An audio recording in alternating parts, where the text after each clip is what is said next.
This is the Garrick Norfolk.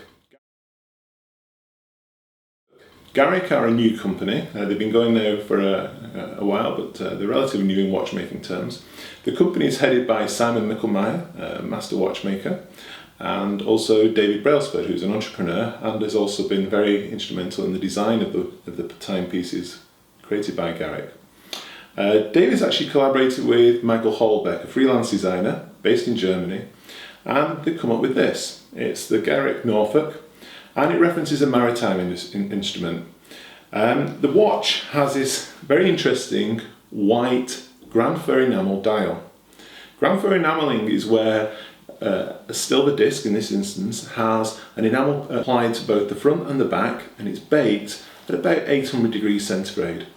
It's normally found on watches costing 5 or 6 figures, so it's remarkable that I've actually found it here on a watch costing £2,295, which is a comparative bargain. The beauty of this particular dial is that it has a lovely, pure, chaste, almost virgin-like appearance to it. The hands are thermally blued, in keeping with watchmaking tradition, and they actually have like a hammerhead profile on their counterweight, which they almost look, they have that sort of maritime feel to them. The brand actually even calls them maritime hands. In the lower portion here, between sort of 3 and 6 o'clock, is a cartouche applied to the surface. This gives it a lovely depth to the dial vista, and it's actually labelled Garrick London. And here at 9 o'clock there is a small seconds display, and again there's a circlet of brushed stainless steel which sits proud of the ground fur enamel, and it confers again a lovely depth, again featuring a nice blued, thermally blued hand. An onion-shaped crown is located at 3 o'clock.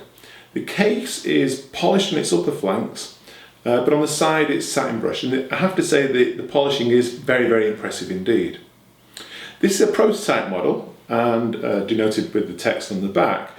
It would normally come with a solid case back, but for a £500 surcharge the brand is offering an exhibition case back and gold plating.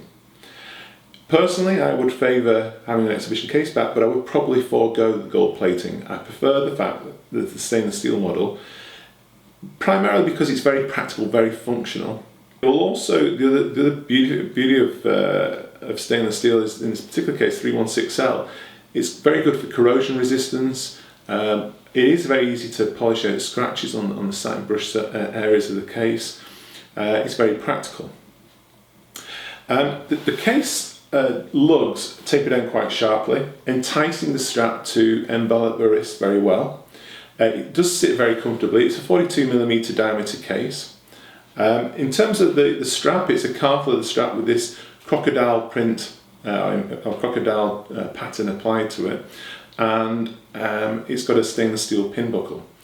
The movement is a Unitas 6497. It's a hand-wound movement. The frequency is 18,000 vibrations per hour, which is 2.5 Hz, and the power reserve is 42 hours. I'm very interested in this brand. Its very first model was the Shaftesbury, and that model was quite interesting because the brand actually, again, used a Unitas movement, but they incorporated their own free sprung balance. Free sprung balance is quite challenging to execute. The benefit of free sprung balance is that it's not as affected by the various positions it's held in the same way that a balance where you've got a curb adjuster fitted would be. In this particular one, it does have a curb adjuster, it does have a screwed balance, but nevertheless it's a lot of watch for the money at $2,295.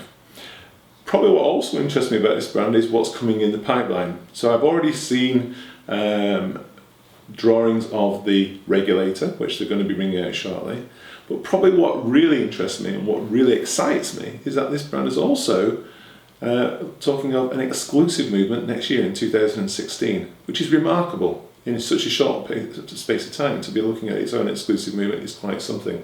And they're actually working with the watchmaking genius Andreas Strehler. And Andreas Strehler, for those people who don't know, is probably one of the greatest watchmaking talents on this planet. He's done, for example, work with H. Moser and C on the Perpetual movement. He's done work with Maurice Lacroix. He's done work with Chrono Swiss. He was also responsible for one of the Harry Winston Opus models, which are truly remarkable timepieces.